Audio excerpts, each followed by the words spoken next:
क्या वो जिस फर्मा बरदारी में रात की घड़ियाँ गुजरी, इरशाद इलाही, और वो जो रात काटते हैं अपने रब के लिए सजदे और क़याम में।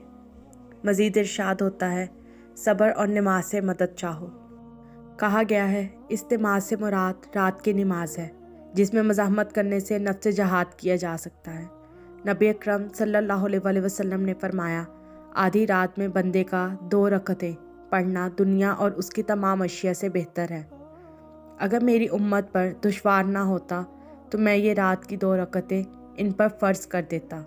हजूर अकरम सल्लल्लाहु अलैहि वसल्लम ने फरमाया कि रात में ऐसी साथ है कि इसमें बंदा अल्लाह ताला से दुनिया और आखिरत की कोई भी भलाई का सवाल करता है तो अल्लाह ताला उसे अता कर देता है। एक रिवायत में है कि इंसान दुनिया और आखिरत की जो भी भलाई मांगता है अल्लाह उसे अता करता है, और ये साथ हर रात में होती है।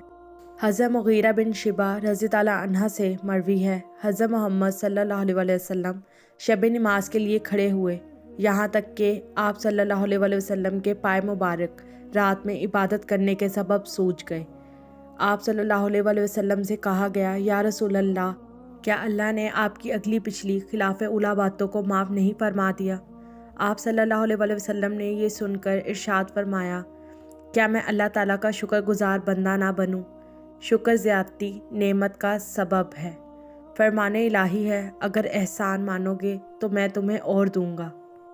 हज़रत मोहम्मद सल्लल्लाहु अलैहि वसल्लम ने हज़रत अबू हुरैरा रज़ी अल्लाह अन्हु से फरमाया, क्या तुम इस बात को पसंद करते हो कि तुम पर ज़िंदगी, मौत, कब्र और हशर में अल्लाह ताला की रहमत का हसूल हो, रात का कुछ हिस्सा बाकी हो और तुम अल्लाह की रज़ा के हसूल के लिए उठकर इबादत करो?